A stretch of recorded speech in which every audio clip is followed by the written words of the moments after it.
us your name. My name is Paul Fletcher. I'm at Sterling Elementary School. I teach in special education, students with disabilities. Most of my colleagues, I'm the steward at my school.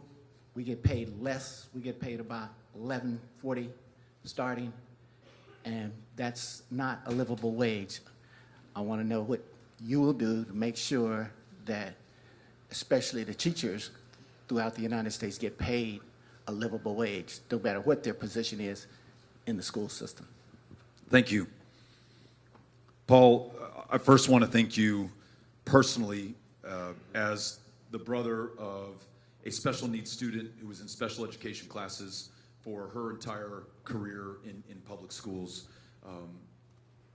Understand how demanding that job is and how thankless it can be and how overwhelmed so many of the teachers and support staff are when we fail to fund public education, especially for those who so often do not have a voice in our democracy. So how do we meet this challenge, you're asking? How do we ensure that no teacher has to work a second or a third job or struggle making ends meet in their own household?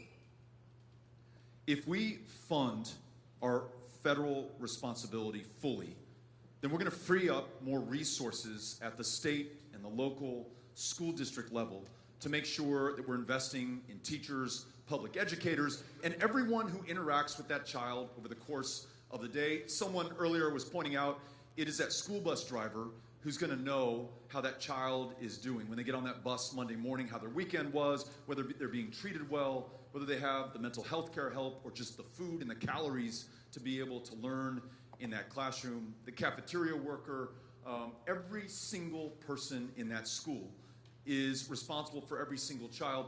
What if the federal government paid the full obligation on the Individuals with Disabilities Education Act, or IDEA funding? Right now, we pay about 17%. We're supposed to pay 40%. That would entail $20 billion a year additional. As president, I will make sure that we make that investment. I mentioned the discrepancy between white majority and minority majority schools, a discrepancy of $23 billion. That's a civil rights issue for the United States of America, and it must entail federal action, but we want it connected to states funding their fair share. I just learned from the head of the PTA here in Florida that PTA funding is below 2005 levels, but funding in our public schools is below 2007 levels pre-recession.